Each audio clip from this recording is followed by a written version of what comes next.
they've waited a long time for this. Notre Dame for the last couple of decades could not win a BCS game, a CFP playoff game, a New Year's Six game. Now they've won the 2 games in this playoff, and it's an impressive team.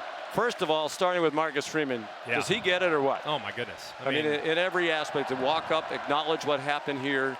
And yesterday when everybody was processing what might happen, he brought his team together. And the first thing he did was mourn and pray. Yeah. And then he got them back together later in the day and said, okay, here's the plan. You're going to play at 3 o'clock tomorrow. Here's what we're going to do. But it starts with him, but it is, as he said, a team in every sense of the word. He's come such a long way. I mean, from where he was early in his career, but he really kept the same goals in creating this program.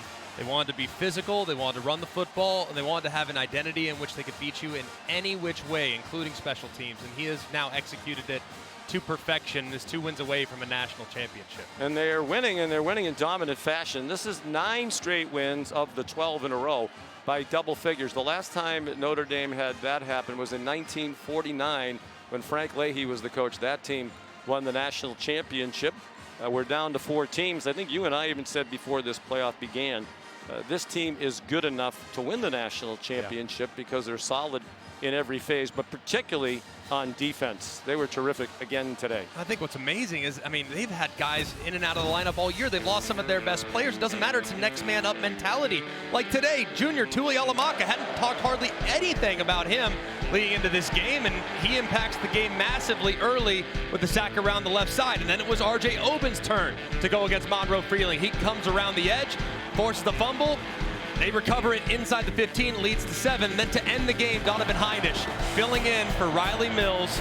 There is a pass rusher from the interior, just a 280-pound fireball there on the inside.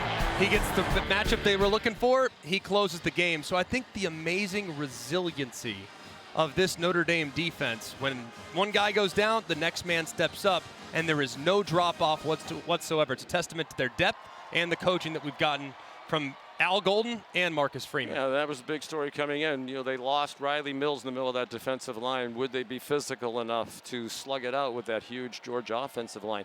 And certainly they were. So now they advance on to take on a Penn State team. 2 of the, how about this Final Four? You talk about the royalty of college football. Texas, Ohio State in one semifinal will be in Miami for Notre Dame and Penn State. They haven't played since 2007.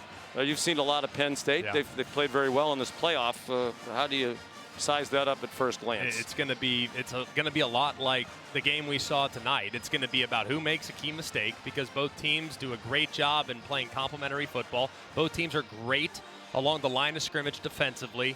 Both teams have elite running back tandem. So these teams are very, very similar. The one area where it's different is while there's a little bit more twitch on the outside at wide receiver for Notre Dame, we all know that the tight end for Tyler Warren for Penn State is one of one. So very similar teams with how they attack. It should be a fascinating matchup in Miami.